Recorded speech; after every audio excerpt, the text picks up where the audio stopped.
All right, jellyfish, here we go. Music Theory Monday, number 1. Stick with me. Promise me this. You're gonna drop me, all of you that watch this, I need a comment from all of you, a question. I want dialogue. I want to see you guys interacting. That's how we're gonna learn this. So this is more of like a video series. Every Monday, we're gonna connect the dots. Now, right here, and I threw up a Photoshop version of this here, this is the circle of fifths. This is gonna be, think of it, this is like our textbook for Music Theory 101, okay? This is our foundation to our house we're gonna build. Now, if you see, there's way too much information on there, so we're gonna get rid of that. I'm gonna kick that one off to the side, and I'm gonna put a very simplified version right here, because if I've learned anything from you guys and doing this YouTube thing is I have to give you small pieces of information. I'm always like, connect the dots, connect the dots. Okay, so what we're gonna do is this. If you look at this little piece, think of it as a layer that I pulled out of that big one that has all that information. That's too much, it's too confusing. First of all, why is this called the circle of fifths? So let's look at the very top, and this is downloadable in the Dropbox. Grab it, it's free. And this is your homework, okay, before next week. The key of C. C has no sharps or flats. It's exactly where you always want to start music. Many of you have probably learned the C chord. Many of you have probably learned how to play all the white keys on a piano. That's all in the key of C. No sharps or flats, right? So why is it called the circle of fifths? If you look at the C and you go to the next note, what do you see? You see the note G. Now that is the fifth note in the scale of C major. Now if you look at the bottom of that, just to add another tidbit of information, you see I wrote out the C major scale. I circled the C, the 1, and I circled the 5, G, with a green circle. That's really kind of what I want you to take away from this. So at the very least, I want you to understand that the fifth of C is G. See, that's language right there. And this is also you're gonna learn, here the Nashville system, they all talk in numbers. So you're gonna learn all of this. You're gonna have so many aha moments. I'm gonna show you a little trick when we wrap this up at the end for you to take away on your guitar or any instrument. And you're gonna be like, oh, I totally get it now, all right? So if you learn one new piece of information today, you're ahead of many, all right? So think of it this way. All this information that you're hearing and all this language that doesn't make any sense, or it makes sense to some of you, I don't know where you are in your journey, it will all make sense. And it's infinite. So C to G is a fifth. So let's just do this. If I go up to here to the C major scale, I'm gonna do everything off the low E. If I play the C major scale and I go 1, 2, 3, 4, 5, okay?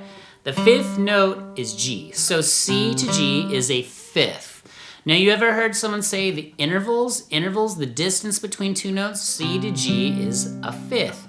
Why do you think they call that a 5 chord or a power chord? A 5 chord is a power chord because C to G is a fifth.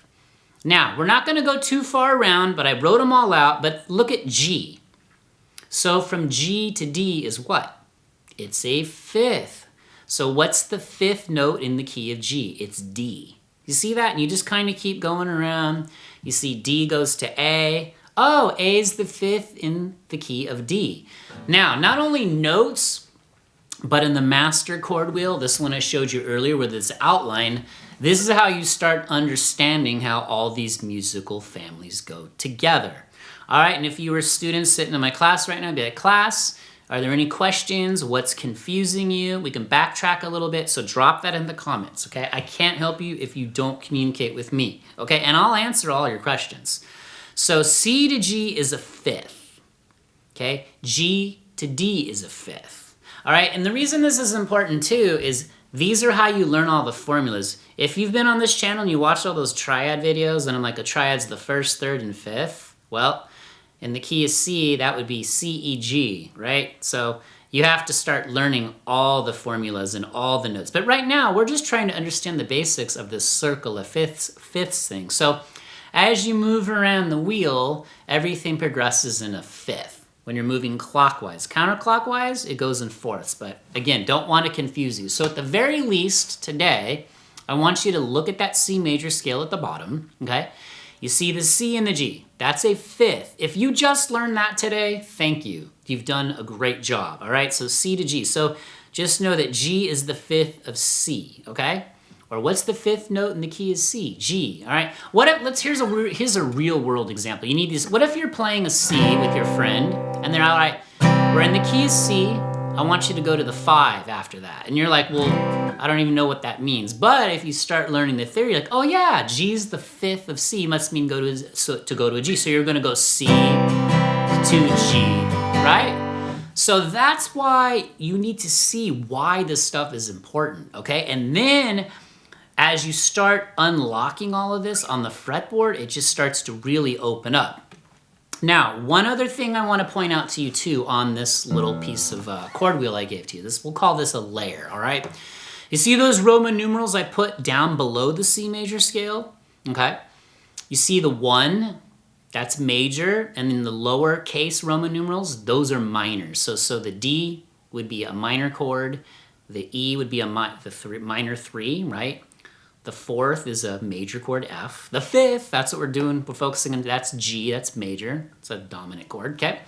A, the lowercase Roman numeral 6 is the relative minor, A minor, B minor 7 flat 5, and then back to the C, okay? So, again, all we're trying to do today is just understand, okay, we're gonna use the circle of fifths as our main tool to connecting all this theory. Okay, I'm gonna keep adding layers to this over the weeks so that you can connect the dots and have those aha moments, okay? So, let's do this. Before we go, and again, I don't wanna give you too much information, but drop those questions, drop those comments. Here's what I want you to do. If you want to go a little further past this, there's a cool trick off of the low E to figuring out what the 5th is. And you guys already know it without knowing it, right? You ever hear that saying, you don't know what you don't know? Or sometimes you know stuff and you don't even know what that means, okay? So basically, let's take our first finger and go up here to the 8th fret to the C. And then if we go 2 frets up on the A, well, there's the 5th, there's the power. So C to G, okay? So what if I went down to G, right here on the low E, and I did the same shape, same power chord, and I go G, oh, what's the 5th of G? Oh, it's D, okay? So that's how you can kind of teach yourself fifths that way. And that's exactly how it moves around the chord wheel, right? So even if we went to B and go here, well, that's B to F sharp. So inadvertently, by doing an activity like that, you're learning music theory, you're learning the notes of the fretboard. See what I'm saying, boys and girls? You're connecting the dots. You're having these aha moments. You know, we are jellyfish drifting in the sea of guitar. It's infinite. You're never gonna learn it all. I'm not, you're not, nobody will. But let's learn as much as we can to empower ourselves as players, all right? So, today, just get that C to G. Okay? 1, 5, 1, 5. And if you want to run the major scale, look at the bottom of this. If you want a little more information, do C, D, E, F, G, A, B, C, right? C, D, E, F, G, A, B, C. Now, am I playing chords there? I am not. I am playing just notes from the C major scale, but that's how it's all connected to the chords. Like C, chord, what would it be the minor to? Oh, D, then E minor, okay? We'll do F. Here's the 5, G, and then we've got A minor, B minor 7 flat, okay, then B flat, minor 7 flat 5. That's a mouthful, we're not gonna worry about that one. All right, so you feeling me here? You like these Music Theory Mondays? Just stick with me, I will make this make sense. But definitely download this little piece of the wheel that I took away and I unlocked, and just kind of go around clockwise and start burning in your brain the fifths. Oh, C to G's a 5th, G to D's a 5th, D to A's the 5th, A to E's the 5th, E to B, B to F sharp. This is how you learn how to construct chords. This is where you're gonna have aha moments when you're in scales. This is how you're gonna build your own scales so you don't sound like anybody else, all right? So at the end, if there ever is an end, we want to just know everything about this wheel and understand it all right? So then when you go to a jam and someone's like, we're in the key of D, and they're like, hey, I want you to play the 1 to the 5. So you're like, oh, D, what's the 5 of D? It's A, okay? But you just want to, but at the very least, before we wrap this up, just remember C to G is a fifth, and that's how you start moving around the wheel. Now, we're not worrying about sharps or flats or any of that stuff. We're just gonna try and conceptually burn into our brains, or we're gonna burn into our brains what that even means from what's a fifth. C to G, that's a fifth. G's the fifth note in the C major scale. G's the 5 chord in the key of C major, you see? And you're gonna start learning the language. It's fun, I know. I'm sick in the head for music theory, and I want to make you sick in the head with me. All right, because we're Team Jellyfish. All right, let me know how I did. Did I do okay? Did I bomb music theory Monday, number 1? Hopefully not. These will all be tucked neatly in the playlist, but let's just keep this train rolling. You guys are amazing. What do I say? Only you could stop you. You're not gonna stop. So I'll link some videos here to the end to something else, but eventually as they build this out, I'll be linking them to like the next Music Theory Monday so people can start from day 1 and build this out. But again, feedback, comments, please, I need it. All right, see you in the next video. Later.